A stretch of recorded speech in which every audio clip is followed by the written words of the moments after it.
News and views ആരംഭിക്കുകയാണ്. SNDP യോഗം രാഷ്ട്രീയ പാർട്ടി രൂപീകരിക്കാൻ തീരുമാനിച്ചതായി വെള്ളാപ്പള്ളി നടേശൻ ഇന്ന് പറഞ്ഞു. പാർട്ടി രൂപീകരണത്തിൽ സമാന ചിന്താഗതിക്കാരുമായി ചർച്ച നടത്തുമെന്നും അസംബ്ലി തെരഞ്ഞെടുപ്പിന് മുമ്പ് ഇത് സംബന്ധിച്ച് തീരുമാനമുണ്ടാകുമെന്നും വെള്ളാപ്പള്ളി ഇന്ന് ചേർത്തലയിൽ നടന്ന ഉന്നതതല യോഗത്തിന് ശേഷം മാധ്യമങ്ങളോട് വെളിപ്പെടുത്തി. നേരത്തെ നിശ്ചയിച്ചുറപ്പിച്ച പ്രകാരം രാഷ്ട്രീയ പാർട്ടി ഉണ്ടാക്കുന്നതിന് തന്നെയാണ് ഇന്ന് ചേർത്തലയിൽ SNDPയുടെ നേതൃയോഗം ചേർന്നത്.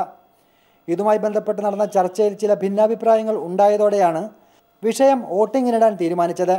ഇതിന്റെ അടിസ്ഥാനത്തിലാണ് ഉടനെ രാഷ്ട്രീയ പാർട്ടി ഉണ്ടാക്കേണ്ട എന്ന തീരുമാനത്തിലെത്താൻ ജനറൽ സെക്രട്ടറിയെ പ്രേരിപ്പിച്ചത്. പാർട്ടി ഏതായാലും ഉണ്ടാകാനുള്ള ഉത്തരവാദിത്വം ഏതായാലും കൗൺസിൽ തന്നിരിക്കുകയാണ്. ഇത് മറ്റ് സമാന ചിന്താഗതിക്കാരുമായിട്ടൊന്ന് ആലോചിക്കണ്ടേ? ഇത് SNDP സ്പോൺസർ ചെയ്ത് വരുന്നതല്ല. മറ്റുള്ളവരുമായിട്ട് ആലോചിച്ച് അവരുടെയും കൂടെ കൂട്ടായ്മയോടുകൂടി അവരുമായിട്ട് തലചേർത്ത് ചിന്തിച്ചിട്ട് ആയിരിക്കും അതിന് അവസാനം ഒരു തീരുമാനം ഉണ്ടാകുക. തുഷാർ വെള്ളാപ്പള്ളിയുടെ നേതൃത്വത്തിലാവും പാർട്ടി രൂപീകരിക്കുക. SNDPയുടെ പൂർണ്ണ പിന്തുണയും ഇതിനുണ്ടാവും. ത്രിതല പഞ്ചായത്ത് തിരഞ്ഞെടുപ്പുകളിൽ യൂണിയൻ ഭാരവാഹികൾ ഏതെങ്കിലും രാഷ്ട്രീയ പാർട്ടിക്ക് വേണ്ടി മത്സരിച്ചാൽ സ്വതന്ത്ര ചിഹ്നത്തിൽ വേണമെന്ന നിർദ്ദേശവും നൽകിയിട്ടുണ്ട്. NSS അടക്കമുള്ള സംഘടനകളും മറ്റ് രാഷ്ട്രീയ പാർട്ടികളുമായി ചർച്ച നടത്തുന്നതിന് യോഗം കൗൺസിലിന് നിർദ്ദേശം നൽകി. രാഷ്ട്രീയ പാർട്ടി ഉണ്ടാക്കുക എന്ന് തന്നെയാണ് SNDP ലക്ഷ്യം വയ്ക്കുന്നത്. ഇതിന് മുന്നോടിയായി തുഷാർ വെള്ളാപ്പള്ളി നയിക്കുന്ന രഥയാത്രയ്ക്ക് ശേഷമുള്ള ജനങ്ങളുടെ പ്രതികരണം അറിഞ്ഞായിരിക്കും ഇതിനുള്ള അന്തിമ തീരുമാനമുണ്ടാകുക. ക്യാമറാമാൻ സജുവിനൊപ്പം ഷജഹാൻ. നമ്മോടൊപ്പം ഇന്ന് ന്യൂസ് ആൻഡ് വ്യൂസിൽ ചർച്ചയ്ക്കായി എത്തിയിരിക്കുന്ന പാനലിസ്റ്റുകൾ ശ്രീ ആനത്തലവട്ടം ആനന്ദൻ, CPM സംസ്ഥാന സെക്രട്ടേറിയറ്റ് അംഗമാണ്.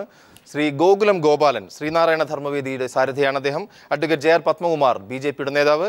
ഒപ്പം അഡ്വക്കേറ്റ് BRM ഷഫീർ ചേരുന്നു, യുവ കോൺഗ്രസ് നേതാവാണ്. ഫക്രുദ്ദീൻ അലി, രാഷ്ട്രീയ നിരീക്ഷകൻ, ഡൽഹിയിൽ നിന്ന് ചേരുന്നുണ്ട്. ഒപ്പം മുതിർന്ന മാധ്യമപ്രവർത്തകനും ശ്രീനാരായണ പ്രസ്ഥാനങ്ങളെക്കുറിച്ച് വളരെ അവഗാഹവുമുള്ള ശ്രീ A. സജീവനും നമ്മോടൊപ്പം ഇന്ന് ഈ ചർച്ചയിലുണ്ട്. അതിനു മുൻപായി ഇന്ന് ആലപ്പുഴയിലെ ചേർത്തലയിൽ നടന്ന പാർട്ടി യോഗത്തിന് SNDP യോഗത്തിൻ്റെ സമ്മേളനത്തിന് ശേഷം വെള്ളാപ്പള്ളി പറഞ്ഞ കാര്യങ്ങൾക്കെതിരെ ആദ്യം രംഗത്തെത്തിയത് കോൺഗ്രസ് പാർട്ടി തന്നെയാണ്. DCC president A. ഷുക്കൂർ അത് വെള്ളാപ്പള്ളി നടേശൻ്റെ മാത്രം സ്വാർത്ഥ താല്പര്യത്തിന് വേണ്ടിയാണ് ഇത്തരം ഒരു നീക്കം എന്ന് അഭിപ്രായപ്പെട്ടിരിക്കുന്നു. എന്നാൽ ഷുക്കൂർ വിചാരിച്ചാലൊന്നും തന്നെ ഒന്നും ചെയ്യാൻ കഴിയില്ലെന്ന് വെള്ളാപ്പള്ളിയും തിരിച്ചടിച്ചു. ആ രണ്ടുപേരെയും അഭിപ്രായപ്പെടണം കണ്ടതിന് ശേഷം ചർച്ച തുടങ്ങാം. SNDPയുടെ രാഷ്ട്രീയ പാർട്ടി ഒന്നും ക്ലച്ച് പിടിക്കില്ല. അത് ചില സ്ഥാപിത താല്പര്യക്കാർ വിചാരിച്ചാൽ, നിക്ഷിപ്ത താല്പര്യക്കാർ വിചാരിച്ചാൽ അവർ വിചാരിക്കുന്ന പോലെ കാര്യം നടക്കില്ല, ഉറപ്പാണ്. സംഘപരിവാർ ശക്തികളെ പ്രോത്സാഹിപ്പിക്കുന്ന അത്തരത്തിലുള്ള ഒരു നടപടിയെടുക്കാൻ SNDPക്കാകില്ല. BJPയുമായി കൈകോർത്ത് പോകാനുള്ള ഒരു നിലപാടും SNDPക്ക് എടുക്കാൻ കഴിയില്ല. അങ്ങനെ എടുക്കുന്ന ഒരു ഘട്ടം വന്നാൽ SNDP നേതൃത്വത്തിലിരിക്കുന്ന ആളുകളെ, അതിന് നേതൃത്വം കൊടുക്കുന്ന ആളുകൾക്ക് SNDPയിൽ നിന്ന് പുറത്തു പോകേണ്ടി വരികയും SNDP വീണ്ടും കരുത്താർജിക്കുകയും ചെയ്യുമെന്നുള്ളതാണ് നടക്കാൻ പോകുന്നത്. അതിൽ എന്നെ സംരക്ഷിക്കാൻ കോൺഗ്രസിൻ്റെ സഹായം വേണ്ട. ഏതായാലും 5 കൊല്ലത്തേക്ക് എന്നെ തിരഞ്ഞെടുത്താണ്. ഇനി ദൈവം വിചാരിച്ചാലേ എന്നെ ഇവിടുന്ന് മാറ്റാനൊക്കെ ഉള്ളൂ. അതായത് ഭരണഘടന ദൈവം വിചാരിച്ചാലെന്ന് വെച്ചാൽ ചത്തുപോലെ ഒക്കെയുള്ളതായി പറഞ്ഞത്. ഇനി 5 കൊല്ലത്തെ അടിപോലെ കിടപ്പുണ്ട്. ഷുക്കൂറല്ല എൻ്റെ അപ്പൂപ്പൻ വന്നാലും എന്നെ മാറ്റാനൊക്കെ തന്നെ. ആദ്യം ശ്രീ A. സജീവനിലേക്ക് തന്നെ. ശ്രീനാരായണ പ്രസ്ഥാനം, അതായത് സാമൂഹ്യമായും സാമ്പത്തികമായും പിന്നാക്കം നിൽക്കുന്ന സമൂഹത്തിലെ പാർശ്വവൽക്കരിക്കപ്പെട്ടവരുടെ ഉന്നമനത്തിനായി സ്ഥാപിക്കപ്പെട്ട ഒരു പ്രസ്ഥാനമാണ്. ബ്രാഹ്മണ മേധാവിത്വത്തിനെതിരെയുള്ള പോരാട്ടവുമായി തുടങ്ങിയ പ്രസ്ഥാനമാണ്. ഒരു തവണ ഇതിനു മുൻപും രാഷ്ട്രീയ രംഗത്തേക്ക് ഇറങ്ങാനുള്ള ശ്രമം വൃഥാവിലായ ഒരു അനുഭവമുള്ള ഒരു സംഘടന, സാമൂഹ്യ സംഘടന കൂടിയാണ് SNDP യോഗം. ഇപ്പോൾ വെള്ളാപ്പള്ളി നടേശൻ യോഗം കൂടി ഇത്തരം കാര്യങ്ങൾ പറയുമ്പോൾ എങ്ങനെ വിലയിരുത്തണം അതിനെ? ശ്രീ A. സജീവൻ. SNDP യോഗത്തെ രാഷ്ട്രീയ പാർട്ടിയാക്കാൻ ഉള്ള SNDP യോഗത്തിൻ്റെ നേതൃത്വത്തിൽ രാഷ്ട്രീയ പാർട്ടി രൂപീകരിക്കാനുള്ള ശ്രമമൊക്കെ വെള്ളാപ്പള്ളി നടേശൻ ഇപ്പോഴൊന്നുമല്ല. ഞാനിപ്പോൾ ഓർക്കുന്നത് 2012 അദ്ദേഹത്തിൻ്റെ പ്രസ്താവന ഉണ്ടായിരുന്നു. ഹിന്ദു ലീഗ് ഉണ്ടാക്കുന്ന, മുസ്ലിം ലീഗ് ഉള്ളതുപോലെ ഒരു ഹിന്ദു ലീഗ് ഉണ്ടാക്കാൻ പോകുന്നു. മുസ്ലിങ്ങൾ അവരുടെ കാര്യങ്ങൾ അവരുടെ താല്പര്യം സംരക്ഷിക്കാൻ വേണ്ടിയാണ് മുസ്ലിം ലീഗ് ഉണ്ടാക്കിയത്. അതേപോലെ ഹിന്ദുക്കളുടെ താല്പര്യം സംരക്ഷിക്കാൻ വേണ്ടി ഒരു ഹിന്ദു ലീഗ് ഉണ്ടാക്കും എന്ന് അദ്ദേഹം പറഞ്ഞ് എത്ര പേർ ഓർക്കുന്നുണ്ടെന്ന് എനിക്കറിയില്ല. 3 വർഷം മുമ്പ് അങ്ങനെ പറഞ്ഞാണ്. അതിനു മുമ്പേ തന്നെ അദ്ദേഹം എല്ലാ ഹിന്ദു സമുദായ സംഘടനകളെ മുഴുവൻ ചേർത്തുകൊണ്ട് അദ്ദേഹത്തിൻ്റെ തന്നെ ഭാഷയിൽ പറഞ്ഞാൽ നമ്പൂതിരി മുതൽ നായാടി വരെയുള്ള ആളുകളെ ചേർത്തുകൊണ്ട് ഒരു വിശാലമായ സഖ്യമുണ്ടാക്കുമെന്ന് പറഞ്ഞു. സുകുമാരൻ നായരെ NSS ജനറൽ സെക്രട്ടറി സുകുമാരൻ നായരെ ആയിട്ട് കൂട്ടിപ്പിടിച്ചത് സുകുമാരൻ നായർ ചേട്ടനും ഞാനും ഒരേ മനസ്സാണ്, ഒരേ ആത്മാവാണെന്നൊക്കെ പറഞ്ഞു. അതൊക്കെ അന്നൊക്കെ അദ്ദേഹത്തിൻ്റെ മനസ്സിലുണ്ടായിരുന്നത് ഒരു രാഷ്ട്രീയ പാർട്ടി ഉണ്ടാക്കണം എന്ന് പറഞ്ഞാൽ ഒരു സമുദായ സംഘടനയിലൂടെ കിട്ടാവുന്ന നേട്ടം എന്താണെന്ന് നമുക്കറിയാം. അതിനപ്പുറത്ത് രാഷ്ട്രീയമായിട്ട് മുന്നോട്ടേക്ക് വന്നു കഴിഞ്ഞാൽ പലപ്പോഴും മന്ത്രിസ്ഥാനവും മുഖ്യമന്ത്രി സ്ഥാനം പോലും അദ്ദേഹം ഒരുപക്ഷെ അദ്ദേഹത്തിനോ അദ്ദേഹത്തിൻ്റെ മകനൊക്കെ താല്പര്യമുണ്ടോയെന്നറിയാം. ഉണ്ടാവും നല്ലതാണ്. അപ്പോൾ ആർക്കായാലും മന്ത്രിസ്ഥാനം അധികാരം കിട്ടുക എന്ന് പറയുന്നത് നല്ല കാര്യമാണ്. അപ്പോൾ അതുകൊണ്ട് അദ്ദേഹം ഉണ്ടാക്കുമെന്ന് പറഞ്ഞത് ഈ ഇങ്ങനെ നടക്കുന്നില്ല എന്നുള്ള പ്രശ്നം മാത്രമേ ഉള്ളൂ. അദ്ദേഹം അങ്ങനെ ഉണ്ടാക്കട്ടെ, അത് നല്ല കാര്യമാണ്. പക്ഷേ നമുക്കറിയാവുന്നത് ഇതേ SNDP യോഗത്തിൻ്റെ ഭാഗമായിട്ട് പണ്ട് SRP ഉണ്ടാക്കിയിരുന്നു. SRP കുറേ കാലം ഇവിടെ നിന്നു. മൊത്തമായിട്ട് ഈഴവരുടെ ജനസംഖ്യ നോക്കുകയാണെങ്കിൽ കേരളത്തിലെ ഏറ്റവും വലിയ പാർട്ടിയാവേണ്ടത് SRP ആണ്.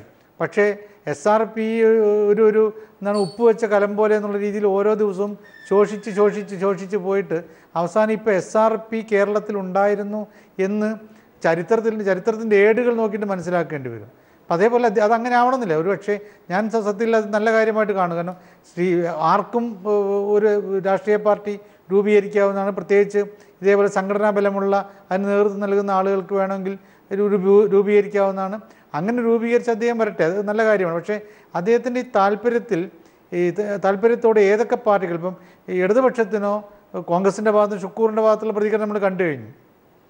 ഇദ്ദേഹം ഉദ്ദേശിക്കുന്ന പോലൊരു ഹിന്ദു വർഗീയ പാർട്ടിയായിട്ട് ഹിന്ദു സമുദായങ്ങളെ മുഴുവൻ കൂട്ടുപിടിച്ചുള്ള പാർട്ടിയായിട്ടാണ് ഒരു എന്തെങ്കിലും പേരിലൊരു ഹിന്ദു ലീഗെന്നോ മറ്റേ പേരിൽ വരുന്നൊരു പാർട്ടിയാണെങ്കിൽ ഇവിടെ BJPയുടെ താല്പര്യത്തെയാണ് അത് ഏറ്റവും കൂടുതൽ ബാധിക്കുക. കാരണം അവരും ഏതാണ്ട് ഇതേപോലെ ഹിന്ദുത്വ അജണ്ടയാണ് അവർ കൊണ്ടുവന്നുള്ളത്.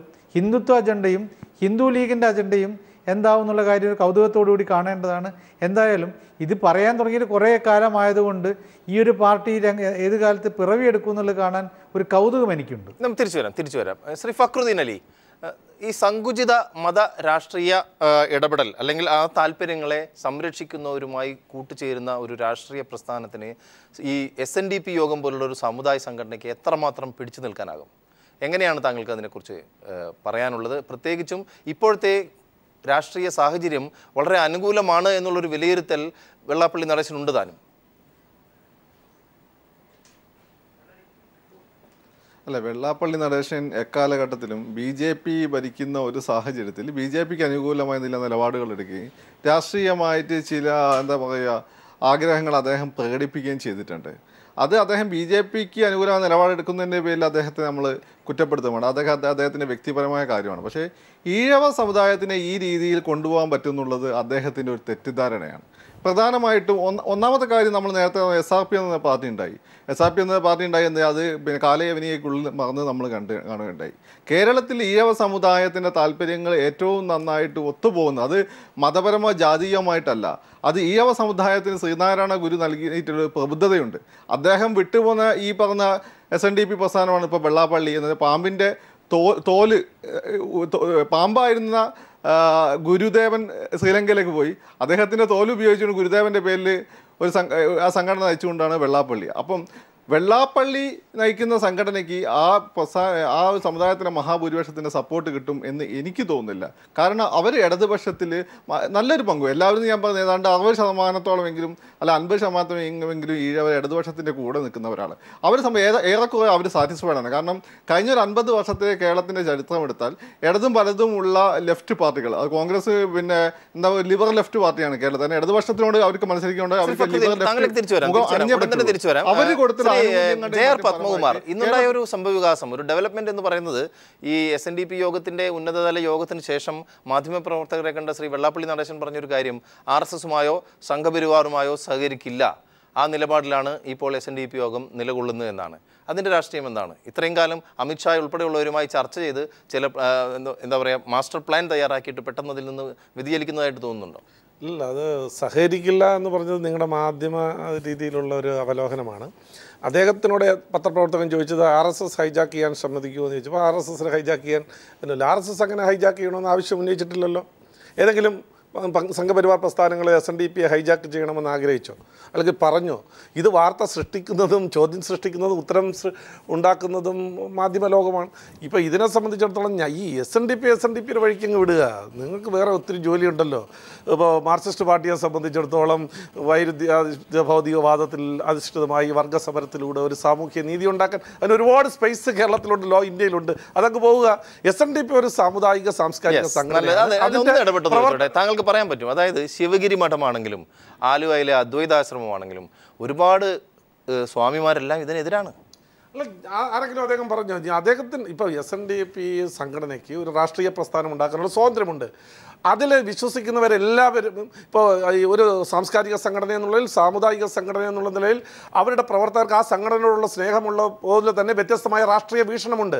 ആ വീക്ഷണം അനുസരിച്ച് പ്രവർത്തിക്കാനുള്ള സ്വാതന്ത്ര്യമുണ്ട്. അപ്പോൾ ആ സംഘടന ഒരു തീരുമാനം എടുക്കുമ്പോൾ അതിനോട് യോജിക്കുന്നവർ യോജിക്കാം, വിയോജിക്കുന്നവർക്ക് വിയോജിക്കാം. പക്ഷേ ഈ SNDPയിൽ വിശ്വസിക്കുന്ന ആളുകളെല്ലാം ഇന്നതുപോലെ ചിന്തിക്കാവൂ, ഇന്നതുപോലെ പ്രവർത്തിക്കാവൂ, അവർക്ക് ഒരു മാറ്റവും പാടില്ല, ഞങ്ങൾ പറയുന്ന കാര്യങ്ങളെ ചെയ്യാവൂ എന്ന് പറയുന്ന ഒരു രാഷ്ട്രീയ മാടമ്പിത്തരമാണ്. അതാണ് കേരളത്തിൽ വെള്ളാപ്പള്ളി നടേശന്റെ ഭാഷയിൽ പറഞ്ഞതാണ്. ഇന്ന് അദ്ദേഹം ആവർത്തിച്ചതാണ് രാഷ്ട്രീയ മാടമ്പിത്തരം. അല്ല, അത് ചില രാഷ്ട്രീയ പ്രസ്ഥാനങ്ങൾ അങ്ങനെ SNDPയിലുള്ളവർ ഇങ്ങനെ ചിന്തിക്കാവൂ എന്ന് പറയേണ്ട ഒരു വലിയ വിഭാഗം, വെള്ളാപ്പള്ളി നടേശനോട് ചേർന്ന് നിൽക്കാത്ത വലിയൊരു വിഭാഗം പ്രബലരായി തന്നെ ഈ ശ്രീനാരായണീയ ദർശനങ്ങളുമായി മുന്നോട്ട് പോകുന്നവർ കേരളത്തിലുണ്ടെന്നുള്ള യാഥാർത്ഥ്യം മറച്ചു വെക്കരുത്. പ്രത്യേകിച്ചും ശ്രീനാരായണ ധർമ്മവേദിയുടെ നേതാവായിട്ടുള്ള ശ്രീ ഗോകുലം ഗോപാലൻ നമ്മോടൊപ്പം ഉണ്ട്. അതിനു മുമ്പായി അദ്ദേഹത്തിലേക്ക് വരുന്നതിന് മുമ്പായി ആലുവ അദ്വൈതാശ്രമം സെക്രട്ടറി ശ്രീ ശിവസ്വരൂപാനന്ദ സ്വാമികൾ ഏതാനും ദിവസം മുമ്പ് ഈ ഒരു വിഷയവുമായി ബന്ധപ്പെട്ട് അദ്ദേഹം നൽകിയ ഒരു അഭിപ്രായ പ്രകടനം കണ്ടതിന് ശേഷം ശ്രീ ഗോകുലം ഗോപാലിലേക്ക് പോകാം. ശുദ്ധമായ ഹിന്ദുമതം ഗുരു ഉദ്ദേശിച്ചത് സത്യത്തിൽ വിഭാഗീയതകളില്ലാത്ത ഒരു സനാതന ധർമ്മ സംസ്കാരത്തിന്, ആ ഒരു സംസ്കാരത്തെ നിലനിർത്തുന്നതിലും അതിനെ പ്രോത്സാഹിപ്പിക്കുന്നതിലും തെറ്റ് ആണ് എന്ന് എനിക്ക് തോന്നുന്നില്ല. പക്ഷേ രാഷ്ട്രീയ പാർട്ടിയിലാണെങ്കിലും അല്ലാതെയാണെങ്കിലും അത്തരം സങ്കുചിത താല്പര്യങ്ങൾക്ക് സപ്പോർട്ട് ചെയ്യുന്നത് ഏതിലും ശരിയല്ല എന്നുള്ളതാണ് എൻ്റെ ഒരു തുറന്ന വ്യക്തമായ അഭിപ്രായം. SNDP യോഗത്തിൻ്റെ ഒരു വ്യാഖ്യാനം, അതിൻ്റെ ഫുൾ ഫോം എന്താണ് എന്നുള്ള നിലയിൽ ഏതോ ഒരു സമയത്ത് കുമാരനാശാൻ ഗുരുവിനോട് നിവർത്തി വെച്ചു കൊടുക്കുന്നൊരു സമയം വരുന്ന സമയത്ത് അത് തീയ ഈഴവ സമുദായങ്ങളെ ഉൾക്കൊള്ളുന്നതാണ് എന്ന് ഗുരുവിനോട് പറഞ്ഞു കൊടുക്കുന്ന ഒരു സാഹചര്യം വരുന്നുണ്ട്. അപ്പോഴത്തേക്ക് ഗുരു പറയുന്നുണ്ട്, നീ നമ്മെ ഗുരുവെന്ന് വിളിക്കുകയും എന്നിട്ട് നമ്മെ ഉപദേശിക്കുകയും ചെയ്യുന്നു, ഇനി മുതൽ നാം നിന്നെ ആശാൻ എന്ന് വിളിച്ചുകൊള്ളാമെന്ന് പറയുന്നതായിട്ടുണ്ട്. എല്ലാ സമൂഹത്തെയും ഉൾക്കൊള്ളുന്ന രീതിയിൽ പ്രവർത്തിക്കാൻ പറ്റുന്ന ഒരു വലിയ അടിത്തറ ഗുരുവിൻ്റെ ദർശനത്തിൽ ഉണ്ട്. അതുകൊണ്ട് ആ ഉത്തരവാദിത്വം ശിവഗിരി മഠത്തിനുമുണ്ട്, SNDP യോഗത്തിന്. ശ്രീ ഗോകുലം ഗോപാലൻ, നമുക്കറിയാം ഈ ശ്രീനാരായണ പ്രസ്ഥാനം SNDP യോഗം തന്നെ 1903 ശ്രീനാരായണ ഗുരു സ്ഥാപിക്കും. അതിനുശേഷം ആർ ശങ്കറിന്റെ നേതൃത്വത്തിൽ, അന്നത്തെ മുഖ്യമന്ത്രി ആർ ശങ്കറിന്റെ നേതൃത്വത്തിൽ 1952 മുതൽ വിവിധ വിദ്യാഭ്യാസ സ്ഥാപനങ്ങളുമായി സമൂഹത്തിൽ വളരെയധികം ഇടപെട്ട് നിൽക്കുന്ന ഒരു പ്രസ്ഥാനമാണ്. പിന്നാക്കം നിൽക്കുന്ന ജനവിഭാഗത്തിനെ പ്രാതിനിധ്യം നൽകുകയും അവർക്ക് സർക്കാർ ജോലികൾ നൽകുക, അത്തരം കാര്യങ്ങൾ. ഇപ്പോൾ തന്നെ ശ്രീ സ്വാമികൾ പറഞ്ഞ പോലെ ഈ സനാതന ധർമ്മം നിലനിൽക്കുന്ന രീതിയിലേക്ക് ഒരു രാഷ്ട്രീയ പ്രസ്ഥാനത്തിന്റെ അനിവാര്യത ഉണ്ടോ? അല്ലെങ്കിൽ വെള്ളാപ്പള്ളി നടേശൻ എന്തുകൊണ്ടാണ് ഈ രീതിയിൽ ഒരു രാഷ്ട്രീയ പ്രസ്ഥാനമായി തന്നെ SNDP യോഗത്തെ മാറ്റണമെന്ന് പിടിവാശി പിടിക്കുന്നത്? ഈ SNDP യോഗം എന്ന് വെച്ചാൽ ഒരു സാമൂഹ്യ സാംസ്കാരിക പാവപ്പെട്ടവന്റെ ഭൗതികവും ആത്മീയവുമായ വളർച്ചയ്ക്ക് വേണ്ടി ഗുരുദേവന്റെ ഉപദേശപ്രകാരം ഡോക്ടർ കുമാരനാശനും ആരംഭിച്ച പ്രസ്ഥാനമാണ്. ജാതിക്കും മതത്തിനും രാഷ്ട്രീയത്തിനും അതീതമായ ഗുരുദേവന്റെ ദർശനം ശിരസാവഹിച്ചുകൊണ്ട് പ്രവർത്തിക്കേണ്ട ഒരു സംഘടനയാണ് SNDP യോഗം. ഇന്ന് ജാതിക്ക് മതത്തിനും രാഷ്ട്രീയത്തിനൊക്കെ ഒന്ന് അകപ്പെട്ടുകൊണ്ട് ഇന്ന് ഉള്ള ഒരു അവസ്ഥയാണ് ഇന്ന് കാണുന്നത്. ഇന്ന് യഥാർത്ഥത്തിൽ എന്ത് സംഭവിച്ചു വെള്ളാപ്പള്ളിക്കെന്ന് അറിയില്ല. വെള്ളാപ്പള്ളിക്ക് അവരുടെ സ്വന്തം പാർട്ടി വേണേ ആരംഭിക്കാം. പക്ഷെ അവര് SNDP യോഗം എന്ന് വെച്ചാൽ SNDP യോഗത്തിൽ എല്ലാ ആളുകളുമുണ്ട്. കമ്മ്യൂണിസ്റ്റ് ഉണ്ട്, കോൺഗ്രസ് ഉണ്ട്, BJP ഉണ്ട്, എല്ലാ ആൾക്കാരും ഉണ്ട്. അങ്ങനെ ഒരു സംഘടന 1903 ആരംഭിച്ച ഈ സംഘടന ഇന്ന് വരെ വലിയ വലിയ മഹാത്മാരൊക്കെ ഇതിന്റെ നേതാക്കന്മാരും ഇതിന്റെ ഭരണാധികാരമായിട്ടുണ്ട്. അങ്ങനെ ഒരു വെള്ളാപ്പള്ളി നടേശൻ വന്ന് പെട്ടെന്ന് ഇന്ന് രാവിലെ ഒന്ന് പറയുമ്പോൾ വൈകുന്നേരം വേറെ ഒന്ന് പറയുന്ന ഒരു വെള്ളാപ്പള്ളി നടേശൻ സെക്രട്ടറി ആയപ്പോ അദ്ദേഹം രാഷ്ട്രീയ കക്ഷി രാഷ്ട്രീയം ആരംഭിച്ചെന്ന് പറയുമ്പോൾ അത് ആരാണ് അത് വില കൊടുക്കുന്നത് ഞാൻ ചോദിക്കുന്നത്. അത് ആര് വില കൊടുക്കും? അല്ല, ശ്രീ ഗോകുലം ഗോപാലൻ, അതായത് ഇന്ന് 500 പേർ പങ്കെടുത്ത നേതൃയോഗത്തിൽ 4 പേർ മാത്രമാണ് രാഷ്ട്രീയ രംഗപ്രവേശത്തിന് എതിരായി സംസാരിച്ചതെന്നാണ് വെള്ളാപ്പള്ളി നടേശൻ പറയുന്നത്. ബാക്കി 496 പേരും ഇത്തരമൊരു നിലപാടുമായി മുന്നോട്ട് പോകുന്നു എന്നാണ് അദ്ദേഹം മാധ്യമങ്ങളോട് പറഞ്ഞത്. കൂടെ 4 ആളായിരിക്കും, അത് എപ്പോ കൂടെ നോക്കിക്കോളൂ. അത് ഇത് കാരണം ഇന്ന് ഗുരുനിന്ദയാണ് അയാൾ ചെയ്യുന്നത്. അയാൾ ശരിയായിട്ട് SNDP യോഗത്തെ സംബന്ധിച്ച് അയാൾ മുഹമ്മദ് തുക്ലക്കാണ്. കാരണം ഇതൊരു അവസാനമാണ്. ആ മുഖസാൻ പറഞ്ഞതുപോലെ SNDP യോഗത്തിന് ഇദ്ദേഹം പോയാൽ മാത്രമേ അത് നന്നാവുകയുള്ളൂ. അതാണ് ഞങ്ങളുടെ അഭിപ്രായം. ഞങ്ങൾക്ക് ആത്മാർത്ഥമായി SNDP യോഗത്തിൽ ഗുരുവിന്റെ ദർശനങ്ങളെ ഉൾക്കൊണ്ടുകൊണ്ട് പ്രവർത്തിക്കുന്ന ആളുകളാണ്. യഥാർത്ഥത്തിൽ SNDP യോഗത്തില് വെള്ളാപ്പള്ളി നടേശനും ആ രീതി ചെയ്യുന്നതായിരുന്നു ഞങ്ങൾ വിചാരിച്ചിരുന്നത്. പക്ഷെ ഇന്ന് അദ്ദേഹം സ്വന്തം കാര്യത്തിന് വേണ്ടി രാഷ്ട്രീയം നാളെ വേറെ ഒന്ന് ചെയ്യും, നാളെ വേറെ ഒന്ന് ചെയ്യും. ഒരു രാഷ്ട്രീയ കക്ഷിക്കാരും വിവേകമുള്ള ഒരു കക്ഷി രാഷ്ട്രീയക്കാരും അദ്ദേഹത്തെ ഈ കാര്യത്തിൽ ഒരു രാഷ്ട്രീയ നേതാവായിട്ട് ഉൾക്കൊള്ളാൻ സാധിക്കില്ല എന്നാണ് എന്റെ കാര്യം. കാരണം ഒരു സംഘടന ആരംഭിച്ച ആ സംഘടനയിൽ വിശ്വസിക്കുന്ന ആളുകളെ ചതിച്ച ഒരു വ്യക്തിക്ക് എങ്ങനെയാണ് അദ്ദേഹത്തിന് എന്ത് ചെയ്യാൻ സാധിക്കുക എന്നാണ് ഞാൻ ചോദിക്കുന്നത്. തീർച്ചയായും ദയവായി തുടരുക. ശ്രീ BRM ഷഫീർ, ഇപ്പോൾ തന്നെ നമ്മൾ ഈ ചർച്ചയുടെ ഘട്ടത്തിൽ BJPയുടെ നേതാവായ അഡ്വക്കേറ്റ് JR പത്മകുമാർ പറഞ്ഞൊരു കാര്യമുണ്ട്. കോൺഗ്രസോ കമ്മ്യൂണിസ്റ്റ് പാർട്ടിയോ ഒന്നും SNDP യോഗത്തെക്കുറിച്ച് പറയണ്ട, അവരവരുടെ എന്താണ് അദ്ദേഹം ഉപയോഗിച്ച വാക്കുകൾ തന്നെ ഇവിടെ നിലനിൽക്കുന്നുണ്ട്. അപ്പോൾ പുതിയൊരു രാഷ്ട്രീയ ഉരുത്തിരിവ് പ്രകടമായി കണ്ടു തുടങ്ങി BJPയിൽ, അല്ലെങ്കിൽ ശ്രീ പത്മകുമാർ അങ്ങനെ പറയില്ല? ഇതൊരു നാടകമായി തന്നെ കാണേണ്ടി വരില്ലേ? ശ്രീ പത്മകുമാറിൻ്റെതൊക്കെ ചില മോഹങ്ങളാണ്. ഇവിടെ BJPക്ക് സ്വന്തം നിലയിൽ ഒരു അക്കൗണ്ട് തുടങ്ങി നിയമസഭയിൽ കയറാൻ കഴിയില്ല എന്ന പൂർണ്ണമായ ബോധ്യമുണ്ടായിരിക്കവേ, ഒരു സ്വന്തമായൊരു മുന്നണി കേരളത്തിൽ രൂപപ്പെടുത്താൻ കഴിയാതിരിക്കവേ, പ്രബലമായ 2 മുന്നണികൾക്കെതിരായി മത്സരിക്കുന്ന BJPക്ക് അധികാര രാഷ്ട്രീയത്തിലേക്ക് കടന്നു വരാനുള്ളൊരു ഏണിയായിട്ടാണ് SNDPയെ BJP ഉപയോഗപ്പെടുത്തുന്നത്. ആ കെണിയിൽ യഥാർത്ഥത്തിൽ SNDP ചെന്ന് വീണിരിക്കുകയാണ്. SNDPക്ക് ഒരു മഹത്തായ ചരിത്രമുണ്ട്. ചാതുർവർണ്ണത്തിനെതിരായി, ജാത്യാചാരങ്ങൾക്കെതിരായിട്ട് വലിയ പട നയിച്ചുകൊണ്ട് സാമൂഹിക പരിഷ്കർത്താവായി മുന്നോട്ട് വന്ന ലോകഗുരുവായ ശ്രീനാരായണ ഗുരുദേവനെ, അദ്ദേഹത്തിൻ്റെ എല്ലാ ആശയങ്ങളെയും അദ്ദേഹത്തിൻ്റെ കാലത്ത് പോലും തള്ളിപ്പറഞ്ഞ സവർണ മേധാവിത്വം ഉൾക്കൊള്ളുന്ന BJP ഇന്ന് അദ്ദേഹത്തിൻ്റെ ആദർശങ്ങളെ കൊണ്ടുവന്ന് സവർണ മേധാവിത്വത്തിൻ്റെയും ചാതുർവർണ്ണത്തിൻ്റെയും വക്താക്കളായ BJPയുടെ ആലയത്തിൽ കൊണ്ടുവന്ന് കെട്ടാനുള്ള ശ്രമങ്ങളല്ലേ നമ്മളിപ്പോൾ കണ്ടുകൊണ്ടിരിക്കുന്നത്. ഇവിടെ ഒരു കാര്യം ഉറപ്പാണ്, ഈ 2 ആശയങ്ങൾ നമ്മൾ ഒരിക്കലും യോജിക്കില്ല. ഒറ്റ കാര്യമേ നമുക്ക് പറയാനുള്ളൂ. ശ്രീനാരായണ പ്രസ്ഥാനങ്ങൾ പോലും ബഹുമാനപ്പെട്ട ശ്രീ ഗോകുലം ഗോപാലൻ ഉൾപ്പെടെ ആളുകൾ ഇതിനെതിരായി മുന്നോട്ട് വന്നു കഴിഞ്ഞു. ശ്രീനാരായണ SNDPയിൽ പ്രവർത്തിക്കുന്നവർ മൊത്തം വെള്ളാപ്പള്ളി നടേശൻ പറയുന്നത് പോലെ രാഷ്ട്രീയ നിലപാടെടുക്കുന്നൊന്നും ഇവിടെ ആരും പ്രതീക്ഷിക്കേണ്ടതില്ല. വെള്ളാപ്പള്ളി നടേശൻ നേതൃത്വം കൊടുക്കുന്ന SNDPയിൽ വിശ്വസിക്കുമ്പോൾ തന്നെ അതിനകത്ത് കോൺഗ്രസ്സുകാരുണ്ട്, BJPക്കാരുണ്ട്, CPMകാരുണ്ട്. ഇതിലൊന്നുമില്ലാത്തവരും രാഷ്ട്രീയ പ്രസ്ഥാനവുമായി ബന്ധപ്പെട്ട് വെള്ളാപ്പള്ളി നടേശൻ തന്നെയാണ് അദ്ദേഹം ഇന്ന് പറയുകയും ചെയ്തിട്ടുണ്ട്. ഇനി ഒരു കാര്യം കൂടെ പറയാം. ഇന്ന് SNDPയുടെ മുൻ general secretary Shri K Gopinathan പറഞ്ഞൊരു പ്രസ്താവന ഇന്ന് പത്രമാധ്യമങ്ങളിലൂടെ കണ്ടു. 16 കൊല്ലത്തെ SNDPയുടെ ജനറൽ സെക്രട്ടറി എന്ന നിലയിലുള്ള ശ്രീ വെള്ളാപ്പള്ളി നടേശൻ്റെ പ്രവർത്തനങ്ങളെ സംബന്ധിച്ച് ധവളപത്രം പുറപ്പെടുവിക്കണമെന്നും തൻ്റെ മകനെ രാജ്യസഭ MP ആക്കാനുള്ള ഗൂഢശ്രമങ്ങളാണ് BJPയുമായിട്ടുള്ള ഈ അലയൻസിന്റെ പിന്നിലെന്ന് പറയുന്നത് കോൺഗ്രസ്. അതിനും ഇന്ന് വെള്ളാപ്പള്ളി നടേശൻ മറുപടി നൽകി. ദൈവം മാത്രം വിചാരിക്കണം, അല്ലെങ്കിൽ ഞാൻ മരിച്ചു പോകണം, എങ്കിൽ മാത്രം. കോൺഗ്രസിന്റെ വഴിക്ക് പോകട്ടെ, CPMന്റെ വഴിക്ക് പോട്ടെ. 2 കാര്യങ്ങളെ ചോദിക്കുന്നുള്ളൂ. ഒന്ന്, കൂടുതൽ സംവരണം നടത്തിക്കൊണ്ട് പിന്നോക്ക വിഭാഗങ്ങൾക്ക് സംവരണം വേണമെന്ന് ആവശ്യപ്പെട്ടുകൊണ്ട് മുന്നോട്ട് വരുന്ന SNDPയും സംവരണമേ വേണ്ട സംവരണ വിരുദ്ധ പ്രക്ഷോഭങ്ങൾ ഈ രാജ്യത്തുടനീളം നടത്തിയ BJPയും തമ്മിൽ യോജിച്ചു പോകുമോ? 1. 2, മണ്ഡൽ കമ്മീഷൻ റിപ്പോർട്ടിനെ അനുകൂലിച്ചുകൊണ്ട് നിലപാടെടുത്ത SNDPയും മണ്ഡൽ കമ്മീഷൻ വേണ്ട മനുവാദ പ്രസ്ഥാനമാണ് വേണ്ടതെന്ന് പറഞ്ഞ BJPയും തമ്മിൽ യോജിക്കുന്നുണ്ടോ? 3, മംഗലാപുരത്ത്, കർണാടകയിലെ ഉടുപ്പിയിലെ മംഗലാപുരത്ത് മടയി സ്നാന എന്ന് പറയുന്ന ഒരു പ്രസ്ഥാനമുണ്ട്. എന്താണെന്നറിയോ? അവിടെ ഏറ്റവും ഉന്നതമായ ചാതുർവർണ്ണം നിലനിൽക്കുന്ന സ്ഥലത്ത് ഉന്നത ജാതിയിൽപ്പെട്ടവൻ കഴിക്കുന്ന ഇല എടുത്തിടുമ്പോൾ ആ ഇലയിൽ ദളിത് വിഭാഗവും പിന്നോക്ക വിഭാഗങ്ങളും ഉരുളണം. അതാണ് മടയി സ്നാന. അതിനെ SNDP അനുകൂലിക്കുന്നുണ്ടോ?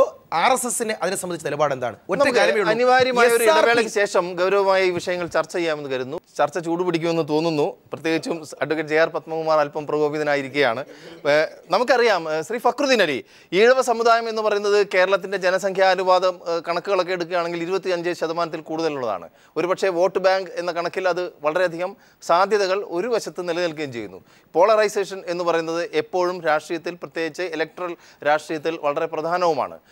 ജാതി മത ചിന്തകൾക്കൊപ്പം നിൽക്കുന്ന ഒരു പ്രത്യേക രാഷ്ട്രീയ സമവാക്യങ്ങളും നമുക്ക് കൃത്യമായി കാണാനും സാധിക്കുന്നുണ്ട് പുതിയ കാലഘട്ടത്തിൽ കേരളത്തിൽ. നമുക്കറിയാവുന്ന ഒരു കാര്യമുണ്ട്, ജ്യോതിക ഫുലെയുടെയൊക്കെ നേതൃത്വത്തിലുള്ള സത്യശോധക് സമാജത്തിൻ്റെയൊക്കെ മാതൃകയിൽ ഹൈന്ദവ മേധാവിത്വത്തിനെതിരെ അല്ലെങ്കിൽ ബ്രാഹ്മണ്യത്തിനെതിരെയൊക്കെ പൊരുതി നിൽക്കേണ്ട ഒരു പാവപ്പെട്ട ജനങ്ങളെ, താഴേക്കിടയിലുള്ള പാർശ്വവൽക്കരിക്കപ്പെട്ട ജനങ്ങൾക്ക് വേണ്ടി രൂപീകൃതമായ കേരളത്തിലെ ഒരു നവോത്ഥാന പ്രസ്ഥാനമാണ് ശ്രീനാരായണ പ്രസ്ഥാനം. ഇപ്പോൾ അത് സജീവ രാഷ്ട്രീയത്തിൽ അല്ലെങ്കിൽ പാർട്ടിസാൻ പൊളിറ്റിക്സിലേക്ക് കടക്കണം എന്നുള്ള പിടിവാശിയിൽ ചർച്ചകൾ നടക്കുന്നു. അത് എത്രമാത്രം പൊതുസമൂഹം ഏറ്റെടുക്കും?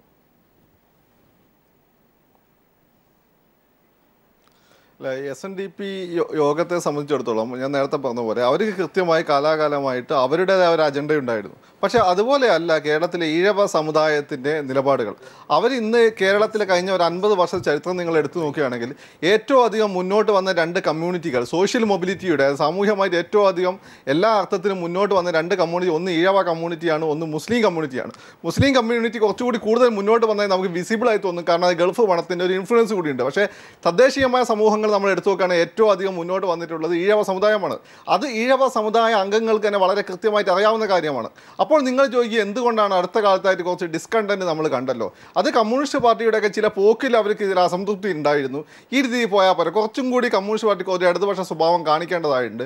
സാമൂഹ്യ നീതിയുമായി ബന്ധപ്പെട്ട അടുത്ത ഘട്ടത്തിൽ ഒരു സോഷ്യൽ എഞ്ചിനീയറിംഗിന് പാർട്ടി മുന്നിട്ടിറങ്ങേണ്ടതുണ്ട് എന്ന ഒരു ചിന്ത അഭ്യാസവിദ്യരായ ഇടതുപക്ഷ അനുഭാവികളായ 50% കൂടുതലുള്ള ഈഴവ സമുദായത്തിലെ പുതിയ ജനറേഷന് തോന്നിയിരുന്നു. അവർ കമ്മ്യൂണിസ്റ്റ് പാർട്ടിയുടെ ഉള്ളിൽ നിന്ന് തന്നെ ഒരു തിരുത്ത് വന്ന് കാണാനാണ് അവർ ആഗ്രഹിക്കുന്നത്. ഇടതുപക്ഷത്തിനുള്ളിൽ നിന്ന് തന്നെ ഒരു തിരുത്ത് വന്ന് കാണാനാണ് അവർ ആഗ്രഹിക്കുക, അല്ലാതെ BJPയുടെ കൂടെ പോകുക എന്നുള്ളതല്ല.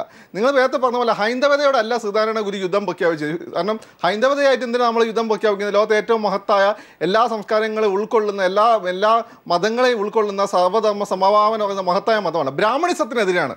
ബ്രാഹ്മണിസം എന്ന പൊളിറ്റിക്കൽ ഇസ്ലാം പോലെ, സിയോണിസം പോലെ ഈ രാജ്യത്തെ തന്നെ നശിപ്പിക്കാൻ ഉദ്ദേശിച്ചുകൊണ്ട് പ്രവർത്തിക്കുന്ന ഒരു ഐഡിയോളജിയാണ്. അവർ കാരണമാണ് ഇവിടെ മുസ്ലിംസ് വന്ന് കീഴടക്കി, അതിനുശേഷം ബ്രിട്ടീഷുകാർ വന്ന് കീഴടക്കിയതും ഈ രാജ്യത്ത് ഇങ്ങനെ ചിഹ്ന ഭിന്നമായി കിടക്കാൻ അവസ്ഥാവിശേഷം ഉണ്ടായത്. ഇന്നും അവർ ശ്രമിക്കുന്നത് അവരുടെ മേധാവിത്വത്തെ ഈ രാജ്യത്തെ കൊണ്ടുവന്ന് ഫർദർ അവരുടെ താല്പര്യങ്ങൾ സംരക്ഷിക്കുക എന്നുള്ളതാണ്. ഗുരു യുദ്ധം പ്രഖ്യാപിച്ച് അതിനെതിരെയായിരുന്നു. വളരെ കൃത്യമായി RSS എന്തൊക്കെ തന്നെ പറഞ്ഞാലും അത് വിഭാവനം ചെയ്യുന്നത് ബ്രാഹ്മണ്യത്തിൽ അധിഷ്ഠിതമായ ഹിന്ദുത്വ അജണ്ടയാണ്. അതിനനുകൂലമായി നിൽക്കാൻ കേരളത്തിലെ ഹൈന്ദവ സമുദായത്തിൽ ഏറ്റവും പ്രബലമായിട്ടുള്ള ശ്രീ എ സജീവനോട് ഇന്ന് CPIM സംസ്ഥാന സെക്രട്ടറി ശ്രീ കോടിയേരി ബാലകൃഷ്ണൻ വെള്ളാപ്പള്ളി നടേശന്റെ ഇന്നത്തെ യോഗത്തിന് ശേഷമുള്ള പ്രസ്താവനയോട് പ്രതികരിക്കുന്ന കൂട്ടത്തിൽ ഒരു കാര്യം കൃത്യമായി പറഞ്ഞു. അതായത് SNDP യോഗം അല്ലെങ്കിൽ ഈഴവ സമൂഹത്തിലെ വർക്കിംഗ് ക്ലാസ് പണിയെടുക്കുന്നവരുടെ കൂടെയാണ് CPIM. അതേസമയം വെള്ളാപ്പള്ളി നടേശൻ പ്രതിനിധാനം ചെയ്യുന്നത് ബിസിനസ് ക്ലാസ്സിനെയാണ്. ഈ 2 വിഭാഗങ്ങൾ തമ്മിലുള്ള ഒരു ക്ലാഷ് ഓഫ് ഇൻട്രസ്റ്റ് തീർച്ചയായും ഒരു രാഷ്ട്രീയ രംഗപ്രവേശത്തിൽ ചോദ്യചിഹ്നമായി ഉയർന്നു തന്നെ വരില്ലേ ശ്രീ എ സജീവൻ? തീർച്ചയായിട്ടും ഇത് ബിസിനസ് ക്ലാസ്സിനെ പ്രതിനിധീകരിക്കുന്നത് പോലും പറയാൻ പറ്റില്ല. കാരണം അദ്ദേഹത്തിന് കച്ചവടം മാത്രമേ ഉള്ളൂ. അദ്ദേഹം ഇതിൽ ലാഭമാണ് നോക്കുന്നത്. അദ്ദേഹം SNDP യോഗം ജനറൽ സെക്രട്ടറി ആയതും SN ട്രസ്റ്റിൻ്റെ ജനറൽ സെക്രട്ടറി ആയതൊക്കെ അതിലെ ലാഭത്തിന് വേണ്ടി മാത്രമാണ്. അതിന് അദ്ദേഹത്തെ കുറ്റപ്പെടുത്തിക്കൂടെ. ഒരു കച്ചവടക്കാരൻ അതിൻ്റെ കച്ചവട കണ്ണോടുകൂടി മാത്രമേ കാണുള്ളൂ. പിന്നെ അദ്ദേഹം ഒരു രാഷ്ട്രീയ പാർട്ടി രൂപീകരിച്ചാൽ അത് നേരത്തെ പലരും പറയും, പത്മകുമാർ ഉൾപ്പെടെയുള്ള ആളുകൾ പറഞ്ഞ പോലെ അതിൽ പല രാഷ്ട്രീയ താല്പര്യമുള്ള ആളുകൾ, രാഷ്ട്രീയത്തിൽ പ്രവർത്തിക്കുന്ന ആളുകൾ SNDP യോഗത്തിലുണ്ട്.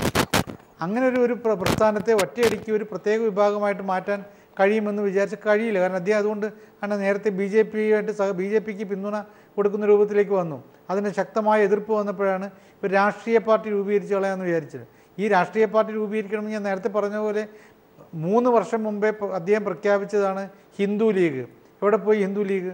അപ്പോൾ ഇത് പ്രഖ്യാപിക്കാനൊക്കെ എളുപ്പമാണ്. പലപ്പോഴും എൻ്റെ അഭിപ്രായത്തിൽ അദ്ദേഹം നമ്മളൊരു മന്ദകാലൻ്റെ ഒരു കഥയുണ്ട്. ഈ പെരുത്ത കാല് കാണിച്ച് ഞാനിപ്പോൾ ചവിട്ടിക്കൊല്ലും എന്ന് പറയുന്ന പോലെ അങ്ങനെ ചവിട്ടാൻ അനുവദിച്ചു കഴിഞ്ഞാൽ കാല് പൊക്കാനുള്ള ആരോഗ്യമുണ്ടോ എന്നുള്ളവരും നോക്കണമല്ലോ. ഇതേപോലെ സത്യത്തിൽ അദ്ദേഹം ഒരു പാർട്ടി രൂപീകരിക്കുമ്പോൾ എല്ലാ ആളുകളും എൻ്റെ അഭിപ്രായത്തിൽ BJPയും CPMഉം കോൺഗ്രസും സകല ആളുകളും സ്വാഗതം ചെയ്യുക. അപ്പോൾ പാർട്ടി രൂപീകരിച്ച് എന്ത് ചെയ്യുമെന്ന് അറിയാമല്ലോ. കാരണം അദ്ദേഹത്തിന് സ്വന്തമായിട്ട് കേരളത്തിലെ ഈ പാർട്ടിയെ കൊണ്ട് ഭരണത്തിലേക്ക് കൊണ്ടുവരാൻ പറ്റുന്ന നല്ല കാര്യം. അങ്ങനെ ഒരു സംഭവം ഉണ്ടാവട്ടെ. ഉണ്ടാവുമ്പോഴാണ് നമ്മുടെ മുമ്പിലൂടെ ഉള്ളത് അനുഭവമുണ്ടല്ലോ. SRPയുടെ കാര്യം എന്തായി? ഇദ്ദേഹത്തെക്കാൾ കൂടുതൽ രാഷ്ട്രീയം അറിയുന്ന ആളുകളുണ്ടായിരുന്നു. പിന്നെ മനസ്സിലാക്കേണ്ടത് SNDP യോഗം ജനറൽ സെക്രട്ടറി സ്ഥാനത്തിരുന്ന ആളുകൾ, SN ട്രസ്റ്റിൻ്റെ ജനറൽ സെക്രട്ടറി സ്ഥാനത്തിരുന്ന ആളുകൾ വളരെ കടുത്ത രാഷ്ട്രീയക്കാരുണ്ടായിരുന്നു. കോൺഗ്രസിൻ്റെ സംസ്ഥാനത്തിൻ്റെ നേതൃത്വം സാരഥ്യം വഹിച്ച ആളുകളുണ്ടായിരുന്നു. അങ്ങനെയുള്ള ആളുകളൊക്കെ ഉണ്ടായിട്ട് പോലും ആ യോഗത്തെ, അത് അവർ കോൺഗ്രസ്സിൽ വർക്ക് ചെയ്തിട്ടുണ്ട്, മറ്റ് പല പാർട്ടികളിൽ വർക്ക് ചെയ്യുന്നുണ്ട്, പക്ഷേ അപ്പോഴൊന്നും അവർ SNDP യോഗത്തെ രാഷ്ട്രീയത്തിൻ്റെ പിന്നാലെ കൊണ്ടുപോകാൻ ശ്രമിച്ചിട്ടില്ല. SNDP യോഗം ജനറൽ സെക്രട്ടറി ആയിരിക്കുമ്പോൾ പോലും MK രാഘവനെ പോലുള്ള ആളുകാരെ ശ്രമിച്ചിട്ടില്ല. അപ്പോൾ ഇപ്പോഴിങ്ങനെ ഒരു ശ്രമം നടത്തുമ്പോൾ സ്വാഭാവികമായിട്ടും ഇപ്പോൾ പുറത്ത് നിൽക്കുന്ന ശ്രീ ഗോകുലം ഗോപാലിനെ പോലുള്ള ആളുകളും ഈ ഇപ്പോഴകത്ത് നിൽക്കുന്ന ആളുകളും അവരൊക്കെ മാറി ചിന്തിച്ചു പോകും. കുറേ ആളുകൾ എന്തായാലും മാറി ചിന്തിക്കില്ല. ഇദ്ദേഹത്തോടൊപ്പം നിൽക്കുന്ന കുറച്ച് പേരുണ്ടാവും. തിരിച്ചു വരാം. ശ്രീ JR പത്മകുമാർ, താങ്കളോട് വളരെ സ്പെസിഫിക് ആയിട്ട്, അതായത് ഓരോ രാഷ്ട്രീയ പാർട്ടികളുമായിട്ട് അല്ലെങ്കിൽ സമുദായ രാഷ്ട്രീയ സൗഹൃദം അല്ലെങ്കിൽ നീക്കുപോക്കുകൾ ഉണ്ടാക്കുമ്പോൾ തീർച്ചയായും ഐഡിയോളജിക്കലായും ഒക്കെ ചർച്ചകൾ നടക്കും. ഗുരുദൈവ ദർശനം ഏത് രീതിയിലാണ് RSSന് അഭികാമ്യമാകുന്നത്? ഒരു ജാതി, ഒരു മതം, ഒരു ദൈവം, മനുഷ്യന് എന്ന് പ്രകീർത്തിച്ചിട്ടുള്ള അല്ലെങ്കിൽ അത് മാത്രം ഉദ്ബോധിച്ചിട്ടുള്ള ഗുരുദേവ ദർശനം ഒരേ ഒരു മതം അല്ലെങ്കിൽ ഒരു ജാതി മതി എന്ന് പ്രൊപ്പഗേറ്റ് ചെയ്യുന്ന RSS എങ്ങനെ ഉൾക്കൊള്ളുന്നു? അല്ലെങ്കിൽ എന്തുകൊണ്ടാണ് ഈ രീതിയിലുള്ള ഒരു സമവാക്യത്തിനുള്ള പ്ലാറ്റ്ഫോം RSS തന്നെ ക്രിയേറ്റ് ചെയ്യുന്നത്? അല്ല, ഒരിക്കലും അത് നിങ്ങളുടെ തെറ്റിദ്ധാരണ കൊണ്ടാണ്. RSSനെ കുറിച്ച് മനസ്സിലാക്കേണ്ടതാണ്. RSSൻ്റെ എല്ലാ ദിവസവും RSSൻ്റെ പ്രവർത്തകർ പ്രാർത്ഥിക്കുന്ന പ്രാർത്ഥനയിൽ ഗുരുദേവനെ 1925 മുതൽ, കേരളത്തിൽ 1940 മുതൽ അത് പ്രാർത്ഥിക്കുന്നതാണ്. അപ്പോൾ ഗുരുദേവൻ്റെ സന്ദേശവും RSSൻ്റെ സന്ദേശവും ഒന്നും വ്യത്യാസമല്ല.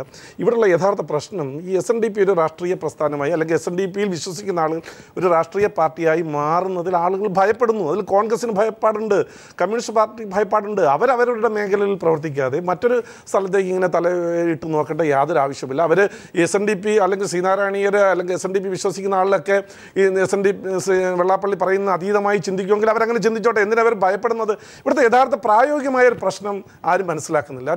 BJP അല്ലെങ്കിൽ സംഘപരിവാർ പ്രസ്ഥാനങ്ങൾ ഈ കാലാകാലങ്ങളിൽ പറഞ്ഞു വരുന്ന ഒരു ആശയമുണ്ട്. ആ ആശയത്തിന് കൂടുതൽ സ്വീകാര്യത കേരളത്തിൽ വന്നിരിക്കുകയാണ്. അതുകൊണ്ടാണ് ശ്രീനാരായണീയർ ഉൾപ്പെടെ SNDPയിൽ ഉൾപ്പെടെയുള്ള ആളുകൾ ചിന്തിക്കുന്നത്. നിങ്ങൾ ആലോചിക്കണം, 1-2 ജില്ലയിൽ മാത്രം പ്രാധാന്യമുള്ള ചില രാഷ്ട്രീയ പാർട്ടികൾ വോട്ട് ബാങ്ക് രാഷ്ട്രീയത്തിൻ്റെ പേരിൽ എന്തെല്ലാം നേട്ടങ്ങളാണ് കൊയ്തുകൊണ്ട് പോകുന്നത്. അവർ 2, 4, 5 ഏക്കർ ഭൂമി പട്ടയം വാങ്ങിക്കൊണ്ടുപോയി വളരെ സമ്പന്നരായി ജീവിക്കുന്നു. അതിന് കമ്മ്യൂണിസ്റ്റ് പാർട്ടിയും കോൺഗ്രസ് അല്ല, ഒരു കാര്യം പറഞ്ഞോട്ടെ, അതേസമയം ബഹുഭൂരിപക്ഷം വരുന്ന ജനങ്ങൾ 1.5 BJPക്ക് ഗുണം ചെയ്യും. 1.5 സെന്റ് കേരളത്തിലെ അപേക്ഷയും കൊടുത്ത് ചെതലൊരിക്കുന്ന വീട്ടിന്റെ ഉമ്മറത്ത് ചൊതുങ്ങിക്കൂടി കഴിയണമെന്നാണ് പലരും രാഷ്ട്രീയ പാർട്ടികൾ ചിന്തിക്കുന്നത്. എങ്കിലേ അവർക്ക് വോട്ട് ബാങ്ക് രാഷ്ട്രീയമായി അവരെ പ്രയോജനപ്പെടുത്താൻ കഴിയൂ. അത് ജനങ്ങൾ ചിന്തിക്കുന്നു, സാധാരണക്കാരായ ആളുകൾ മാറി ചിന്തിക്കുന്നു. അതാണ് കേരളത്തിൽ ഉണ്ടാകുമെന്ന് വലിയൊരു മാറ്റം. ആ ഒരു ചിന്താഗതിയുമായി മുന്നോട്ട് പോയാൽ BJPക്ക് വലിയ ഭാവി ഉണ്ടെന്ന് തോന്നുന്നില്ല. അങ്ങനെയല്ല, യാഥാർത്ഥ്യത്തിൽ നിന്ന് അല്പം വ്യതിചലിച്ചാണ് താങ്കൾ സംസാരിച്ചതെന്നുള്ള BJP പറഞ്ഞ കാര്യങ്ങൾ കൂടുതൽ സ്വീകാര്യത വരികയാണ്. കേരളത്തിൽ BJP പറഞ്ഞാൽ യാഥാർത്ഥ്യമുണ്ടെന്ന് ചിന്തിക്കുന്നു ആളുകൾ. അത് എല്ലാ സമുദായങ്ങളിലുള്ള ആളുകളും ചിന്തിക്കുന്നു. അതുകൊണ്ട് ഞങ്ങൾ പറയുന്നത്, ഷഫീർ പറഞ്ഞ പോലെ ഇതുവരെ അക്കൗണ്ട് തുടങ്ങാൻ പറ്റിയിട്ടില്ല രാഷ്ട്രീയ തെരഞ്ഞെടുപ്പിൽ. അക്കൗണ്ട് പറയുന്നതൊക്കെ ഷഫീറിന്റെ അല്ലെങ്കിൽ കോൺഗ്രസ് പാർട്ടിയുടെ വീരവാദമല്ലേ? ഞങ്ങൾ ഒറ്റയ്ക്ക് നെഞ്ചു നിവർത്തി മത്സരിക്കുന്നത്, അതിന് തന്റെ ഇടം ഉണ്ടോ കേരളത്തിൽ? എങ്കിൽ പറയട്ടെ, BJP വളരെ മോശമാണ്. നമ്മൾ കണ്ടല്ലോ, അതെ, BJP ഒറ്റയ്ക്ക് നിന്ന് മത്സരിച്ച്, നമുക്കറിയാം കേരള രാഷ്ട്രീയ ചരിത്രത്തിൽ BJP ഒറ്റയ്ക്ക് നിന്ന് മത്സരിച്ച് വോട്ടുകൾ മറിച്ചു കൊടുത്ത ചരിത്രം നമുക്കറിയാം. ന്യൂസ് ആൻഡ് വ്യൂസ് തുടരുന്നു. SNDP യോഗത്തിന്റെ രാഷ്ട്രീയ രംഗപ്രവേശമാണ് ഇന്ന് നമ്മൾ ഇപ്പോൾ ചർച്ച ചെയ്തുകൊണ്ടിരിക്കുന്ന. ചർച്ചയുടെ അവസാന ഘട്ടത്തിലേക്ക് കടക്കുമ്പോൾ ശ്രീനാരായണ ധർമ്മവേദിയുടെ നേതാവായിട്ടുള്ള ശ്രീ ഗോകുലം ഗോപാലൻ നമ്മോടൊപ്പമുണ്ട്. ശ്രീ ഗോകുലം ഗോപാലൻ, ഇപ്പോൾ ഉണ്ടായിരിക്കുന്ന ഈ സാഹചര്യം, താങ്കൾ കഴിഞ്ഞ ഏതാനും വർഷങ്ങളായി ശ്രീ വെള്ളാപ്പള്ളിക്കെതിരെ, എന്നാൽ ശ്രീനാരായണീയർക്കെതിരെയല്ല, വെള്ളാപ്പള്ളിക്കെതിരെ വളരെയധികം ആരോപണങ്ങൾ ഉന്നയിച്ചും എതിർത്തും ഫൈറ്റ് ചെയ്തു നിൽക്കുന്ന ഒരു നേതാവാണ്. താങ്കളോടൊപ്പം ഒരുപാട് ശ്രീനാരായണീയർ കൂടെ ഉണ്ടെന്നും നമുക്കറിയാം. പക്ഷേ എങ്കിൽ പോലും SNDP യോഗം അല്ലെങ്കിൽ SN ട്രസ്റ്റ് എന്നാൽ അത് വെള്ളാപ്പള്ളി നടേശൻ തന്നെയാണ്. വളരെ ഡിസൈസീവ്, ഒരുപാട് സ്വാധീനം ചെലുത്താൻ പറ്റുന്ന ഒരു ശക്തിയായി തന്നെയാണ് ഇപ്പോഴും SNDP യോഗം നിലനിൽക്കുന്നത്. അതിൻ്റെ മുഴുവൻ നിയന്ത്രണവും വെള്ളാപ്പള്ളി നടേശൻ്റെ കൈവശം തന്നെയാണ്.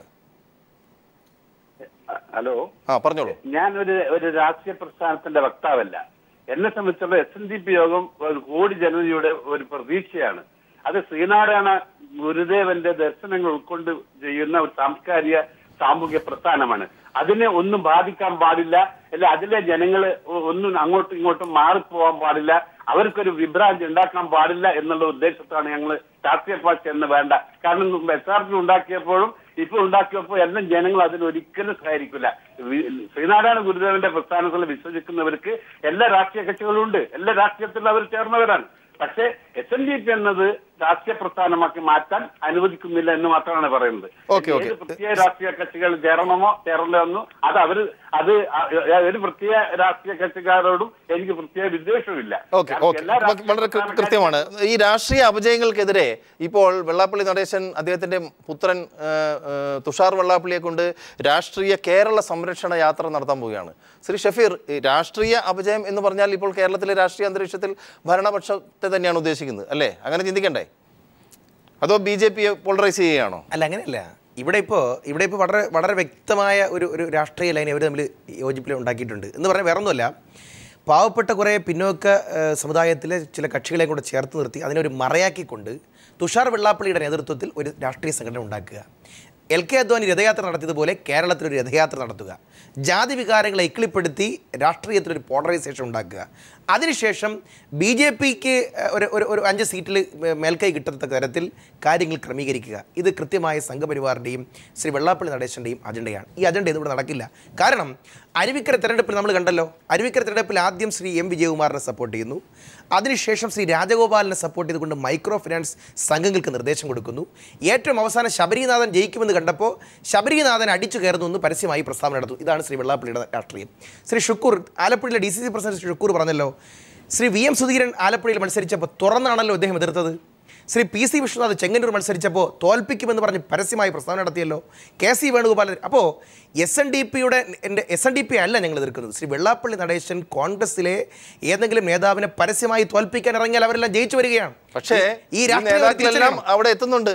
എവിടെ? കണിച്ചുകുളങ്ങരയിൽ നമ്മളെന്താ ഈ SNDP എന്ന് പറയുന്ന പ്രസ്ഥാനത്തിൽ വെള്ളാപ്പള്ളി നടേശൻ്റെ സംഘടനയായിട്ട് ഞങ്ങൾ കാണുന്നില്ല.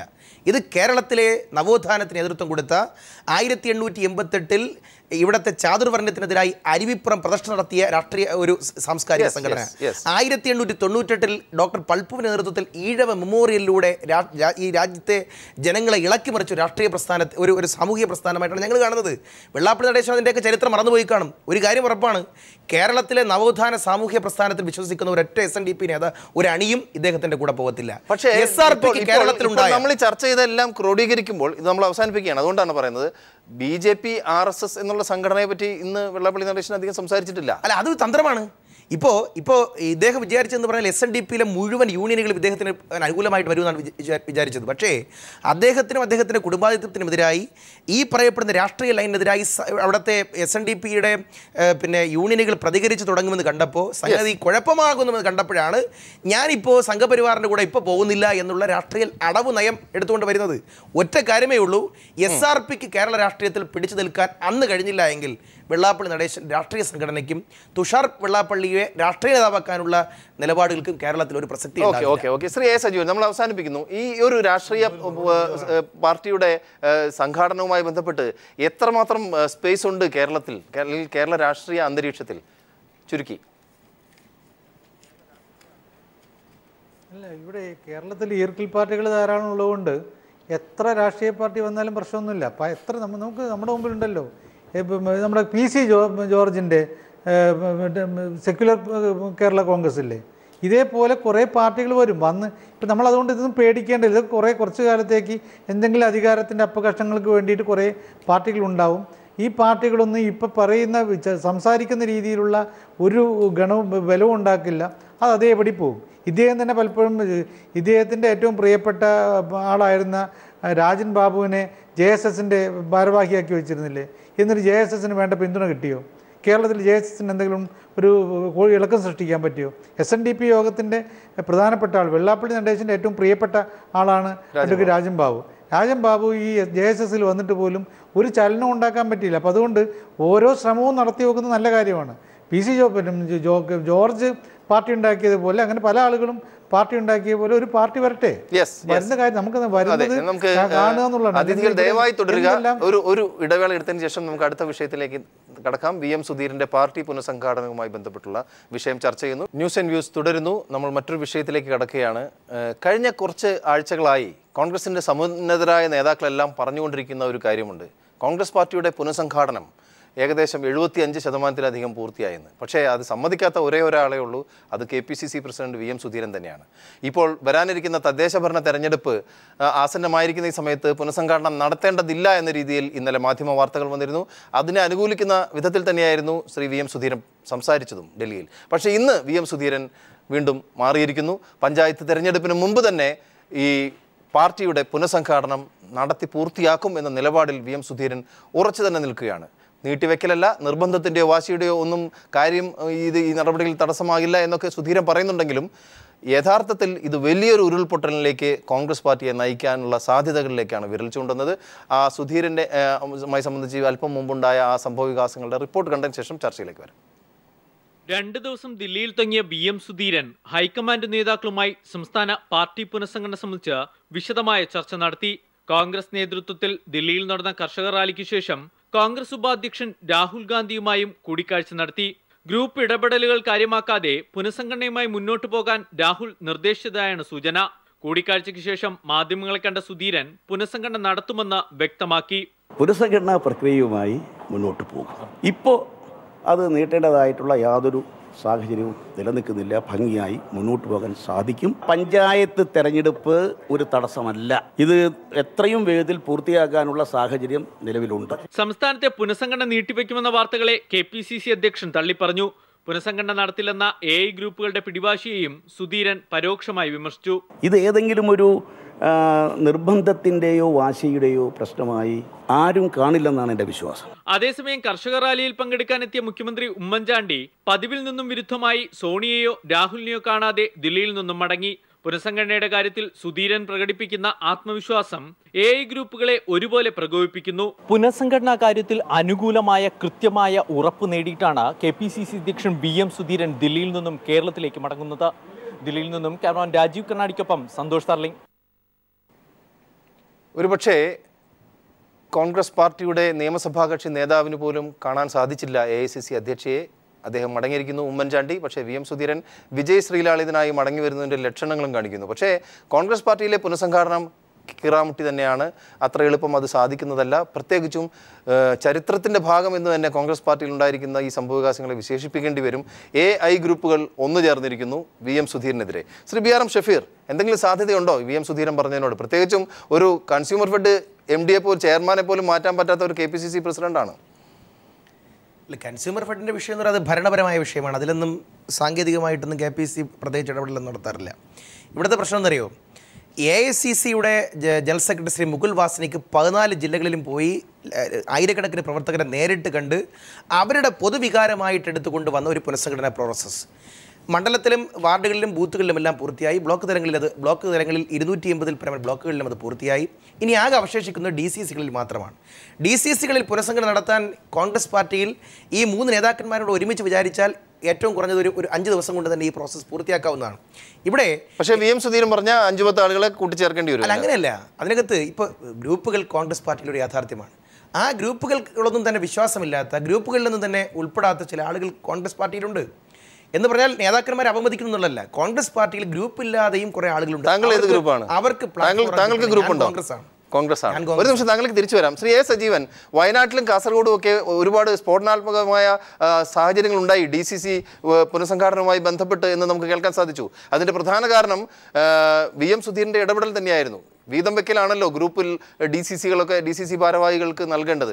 അതിൽ അദ്ദേഹമായി കൊണ്ടുവന്ന 4, 5, 7 പേർക്ക് 2 കൂട്ടർക്കും സ്വീകാര്യമല്ലാതായിപ്പോയി. ഇത് കോൺഗ്രസ് രാഷ്ട്രീയത്തിൽ എന്ത് സമവാക്യമാണ് സൃഷ്ടിച്ചെടുക്കുക? വല്ലാത്തൊരു അപകടം മണക്കുന്നില്ലേ ശ്രീ സജീവൻ? അതിലൊരു പ്രധാനപ്പെട്ട കാര്യം എന്ന് പറയുന്നത്, സുധീരൻ വന്നതിന് ശേഷം ഈ നേരത്തെ അതിനു മുമ്പുള്ള 9 വർഷക്കാലം AI ഗ്രൂപ്പുകൾ ഒരു സമവായം എന്ന പേരിൽ പരസ്പരം യോജിച്ച് പങ്കുവയ്ക്കുന്ന ഏർപ്പാടായിരുന്നു. മറ്റെല്ലാ ഗ്രൂപ്പുകളെയും, വയലാറവിയുടെ നേതൃത്വത്തിലുള്ള ഗ്രൂപ്പ് ഉൾപ്പെടെയുള്ള എല്ലാ ഗ്രൂപ്പുകളെയും മാറ്റിവെച്ചുകൊണ്ട് അവർക്കൊന്നും ഒരു പങ്കും കൊടുക്കാതെ പൂർണ്ണമായിട്ടും 2 ഗ്രൂപ്പുകൾ പങ്കുവയ്ക്കുന്നൊരവസ്ഥയായിരുന്നു. അപ്പോൾ അതുകൊണ്ട് വലിയ പ്രശ്നമില്ല. കാരണം ഒരു സ്ഥാനം കൊടുത്താൽ എവിടെയാണോ തൂക്കം കൂടുന്നത് അതിനനുസരിച്ച് അപ്പുറപ്പുറം മാറ്റി വെച്ചു കൊടുക്കുന്നൊരവസ്ഥയായിരുന്നു. അത് മാറിയിട്ട് സുധീരൻ വന്നതോടുകൂടിയിട്ട് സുധീരൻ ഈ 2 ഗ്രൂപ്പുകളുടെയും താല്പര്യങ്ങൾ മാത്രം സംരക്ഷിക്കുന്നൊരവസ്ഥയെ മാറ്റി. നേരത്തെ പറഞ്ഞ പോലെ ഈ 2 ഗ്രൂപ്പുകളുടെയും പിന്നണിയിൽ നിൽക്കാത്ത കുറേ പേരുണ്ടല്ലോ. കുറേ അങ്ങനെ ധാരാളം ആളുകളുണ്ട്. പല ഗ്രൂപ്പുകളോടൊപ്പം നിന്നിട്ടുള്ള ആളുകൾ തന്നെ മാറിയിട്ടുണ്ട്. ഈ രാജ്മോഹൻ ഉണ്ണിത്താനെ പോലുള്ള ആളുകൾ, അനിൽകുമാറിനെ പോലുള്ള ആളുകൾ, പന്തളം സുധാകരനെ പോലുള്ള ആളുകൾ, ഇവരെല്ലാവരും നേരത്തെ ഒരു ഗ്രൂപ്പിൻ്റെ ശക്തരായിട്ടുള്ള നേതാക്കന്മാരായിരുന്നു. അവർ പല കാരണം കൊണ്ട് തന്നെ അതിലൊരു പക്ഷേ അവസരം കിട്ടാത്തത് കൊണ്ടായിരിക്കണം അവർ മനം മടുത്തിട്ട് ഗ്രൂപ്പ് രഹിതമായിട്ടുള്ള അവസ്ഥയിൽ KPCC പ്രസിഡന്റിനൊപ്പം നിന്നു. സ്വാഭാവികമായിട്ട് ഈ രണ്ട് ഗ്രൂപ്പിൻ്റെ ആളുകളും വിചാരിക്കുക ഇതൊരു ഗ്രൂപ്പാണ്. ഒരു പക്ഷേ സുധീരൻ ഒരു ഗ്രൂപ്പ് ഉണ്ടാക്കാൻ ശ്രമിച്ചത് തന്നെയായിരിക്കാം, നമുക്കറിയില്ല. എന്തായാലും കാസർകോട്ടും വയനാട്ടിലും നടന്നിട്ടുള്ളത് ഈ രണ്ട് ഗ്രൂപ്പുകളും വീതം വെച്ച് കൊടുക്കുന്നതിനപ്പുറത്തേക്ക് KPCC പ്രസിഡന്റ് വേറെ ചില ആളുകളെ കൂടി ഉൾപ്പെടുത്തുന്നു. അതിന് പല കാരണവും അദ്ദേഹം പറഞ്ഞിട്ടുണ്ട്. അദ്ദേഹത്തിനോടൊപ്പം നിൽക്കുന്ന ആളുകളും പറഞ്ഞിട്ടുണ്ട്. DCC പ്രസിഡന്റ് പറഞ്ഞത്, അല്ലെങ്കിൽ മുൻ MP പറഞ്ഞിട്ടുള്ളത്, ഇങ്ങനെ പല താല്പര്യം പറഞ്ഞിട്ടുള്ള ആളുകൾക്കനുസരിച്ചാണ് ഇത് ചെയ്തു കൊടുത്തതെന്നൊക്കെ പറയുന്നു. എന്തായാലും ഈ ഒരു തങ്ങളുടെ വീതം വെക്കലിന് അപ്പുറത്തേക്ക് ഒരു വീതം വെക്കലിലേക്ക് മറ്റൊരാൾ കടക്കുമ്പോൾ അത് KPCC പ്രസിഡന്റ് ആയാലും VM സുധീരനായാലും ആരായാലും ഈ രണ്ട് ഗ്രൂപ്പുകൾ അതിന് സമ്മതിക്കില്ല. കാരണം അവരുടെ നിലനിൽപ്പ് എന്ന് പറയുന്നത് തന്നെ അവരോടൊപ്പം നിൽക്കുന്ന ആളുകളെ സംരക്ഷിക്കലാണ്. ഓക്കെ, തിരിച്ചു വരാം. ശ്രീ JR പത്മകുമാർ, നമുക്കറിയാം ഈ നവമാധ്യമങ്ങളൊക്കെ തമാശ രൂപേണ പ്രചരിക്കുന്ന ഒരു കാര്യം, ഈ കോൺഗ്രസ് പാർട്ടിയിലെ പുനഃസംഘാടനം എന്നുള്ള ആ ഒരു പ്രക്രിയ കൃത്യമായി നടപ്പാക്കുകയാണെങ്കിൽ ഒരുപക്ഷെ AICC അധ്യക്ഷ പോലും തോറ്റുപോകുന്ന സാഹചര്യം ഉണ്ടാകുമെന്നാണ്. എങ്ങനെ പ്രതികരിക്കുന്നു? സംശയമാണല്ലോ. ഈ സംശയത്തിന് തീർച്ചയായിട്ടും അങ്ങനെ സംഭവിക്കാൻ സാധ്യതയുള്ളൂ. കാരണം ഇത്രമാത്രം ജനാധിപത്യം പ്രചരിപ്പിക്കുകയും പറയുകയും ചെയ്തിട്ട് പാർട്ടിക്കകത്ത് ജനാധിപത്യ പ്രക്രിയ നടത്താത്ത ഒരു രാഷ്ട്രീയ പാർട്ടി ഇന്ത്യയിലുണ്ടെങ്കിൽ അത് കോൺഗ്രസ്സാണ്. ഇപ്പോൾ കേരളത്തിൽ ഇപ്പോൾ ഉണ്ടായിട്ടുള്ള സംഭവം എന്ന് പറഞ്ഞാൽ ഈ നേരത്തെ പരമ്പരാഗതമായി രണ്ട് ഗ്രൂപ്പുകൾ വീതം വെച്ചെടുക്കുന്നതാണ്. ഇപ്പം സുധീരനെ ഒരു നല്ല ഉദ്ദേശം വെച്ച് നിയമിച്ചു മുന്നോട്ട് കൊണ്ടുവന്നിട്ടുണ്ടെങ്കിൽ തീർച്ചയായിട്ടും അദ്ദേഹത്തിന് ഒന്നും ചെയ്യാൻ കഴിയില്ല. ഇപ്പം ഇതൊക്കെ ഒരു ചായക്കോപ്പയിലെ വിപ്ലവം എന്ന് പറയും പോലെ ഇതൊക്കെ കെട്ടടങ്ങും. കാര്യം നമുക്കറിയാമല്ലോ, ബാർ കോഴ വന്നപ്പോൾ ആ ബാർ നയവുമായി ബന്ധപ്പെട്ട് സുധീരനെടുത്ത നിലപാട് അവസാനം സുധീരൻ അതിൽ നിന്ന് പുറകോട്ട് പോകേണ്ടി വന്നു. അന്ന് ഉമ്മൻചാണ്ടി ഡൽഹിയിൽ ചെന്ന് സുധീരൻ പല നയങ്ങളുമായി മുന്നോട്ട് വന്നപ്പോൾ ഉമ്മൻചാണ്ടി ഡൽഹിയിൽ ചെന്ന് പറഞ്ഞത് എന്താ, ഞാൻ രാജിവെക്കാൻ പോകുന്നു. അതോട് ഇപ്പം ആകെ ഒരു ഇടവേളയിലേക്ക് പോകേണ്ടതുണ്ട്. പ്രത്യേകിച്ചും ജനസമ്മതനായ മുഖ്യമന്ത്രി എന്നു പേരുള്ള ഉമ്മൻചാണ്ടിയും അതോടൊപ്പം ഹിന്ദി അറിയാവുന്ന രാഷ്ട്രീയ നേതാവ് എന്നുള്ള രമേശ് ചെന്നിത്തലയും സോണിയാഗാന്ധിയുടെ വീട്ടിൽ നിന്ന് വളരെ വിഷണരായി ഇറങ്ങി വരുന്നു. അത് വലിയൊരു കൊള്ളക്കം സൃഷ്ടിക്കുമെന്ന് തന്നെയാണ് രാഷ്ട്രീയ നിരീക്ഷകർ വിലയിരുത്തുന്നത്. കോൺഗ്രസിലെ ഗ്രൂപ്പ് തിരിഞ്ഞുള്ള രാഷ്ട്രീയം എന്നും എല്ലായ്പ്പോഴും സജീവമായി നിൽക്കുന്നു. കെ കരുണാകരൻ തുടങ്ങി ഒരുപാട് നേതാക്കൾ അവർക്ക് വേണ്ടപ്പെട്ട ആശ്രിതരെ ഉയർത്തിക്കൊണ്ടുവന്നതും ആ ചരിത്രം തുടരുക തന്നെ ചെയ്യുന്ന ഒരു സാഹചര്യം നിലനിൽക്കുമ്പോഴാണ് ഇപ്പോൾ VM സുധീരൻ പാർട്ടി പുനഃസംഘാടനവുമായി ബന്ധപ്പെട്ടുള്ള ചില കടുത്ത നിലപാടുകളിലേക്ക് കടക്കുന്നത്. അത് കേരളത്തിലെ കോൺഗ്രസ് പാർട്ടിയുടെ ഈ ഗ്രൂപ്പ് സമവാക്യങ്ങളെ ഏതെല്ലാം രീതിയിൽ അത് സ്വാധീനിക്കും, അല്ലെങ്കിൽ അട്ടിമറി വല്ലതും നടക്കാൻ സാധ്യതയുണ്ടോ? ശ്രീ ഫക്രുദ്ദീൻ അലി.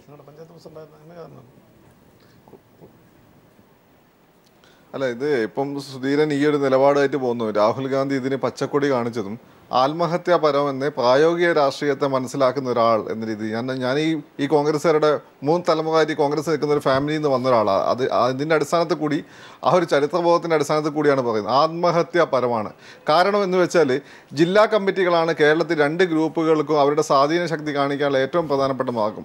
ജില്ലാ കമ്മിറ്റികൾ ഈ രണ്ട് ഗ്രൂപ്പുകളുടെ കയ്യിൽ നിന്ന് ഏതെങ്കിലും ഉള്ള കമ്മിറ്റികൾ വിട്ടുപോകുന്ന അവസ്ഥാവിശേഷത്തിൽ കാരണമായി കഴിഞ്ഞാൽ ഉണ്ടാകാൻ പോകുന്നത് സുധീരൻ ഒന്നിനും പറ്റാത്ത നേതാവാണെന്ന് കാണിക്കാൻ വേണ്ടി ഒരു പഞ്ചായത്ത് ഇലക്ഷൻ, പണ്ട് നിങ്ങൾക്ക് അറിയാലോ എങ്ങനെയാണ് ആന്റണീനെ ഡൽഹിയിലേക്ക് ഓടിച്ചത്. 18 സീറ്റാണ് തോൽപ്പിച്ചെടുത്തത് ഉമ്മൻചാണ്ടി. വേറെ ഉമ്മൻചാണ്ടി തോൽപ്പിച്ചു കൊടുത്താണ്. അതുപോലെ തോൽപ്പിച്ചു കൊടുത്തിട്ട് ഈ പാവപ്പെട്ട വെള്ളം കോരികളും വിറക് വെട്ടുകാരുമായ പാവപ്പെട്ട കോൺഗ്രസ്സുകാർക്ക് എവിടെയെങ്കിലും ഇരിക്കാനുള്ള ഒരു അവസരമാണ് ഈ പഞ്ചായത്ത് ഇലക്ഷൻ. ഈ പഞ്ചായത്ത് ഇലക്ഷൻ അങ്ങനെ തോൽപ്പിച്ചെടുത്തിട്ട് ഈ പാവപ്പെട്ട കോൺഗ്രസ്സുകാർക്ക് ഏറ്റവും വലിയ അടി കൊടുക്കാൻ പോവുകയാണ്. ഉമ്മൻചാണ്ടി അതിന് ചെയ്യാൻ ഒരു മടിയില്ലാത്ത ആളാണ്.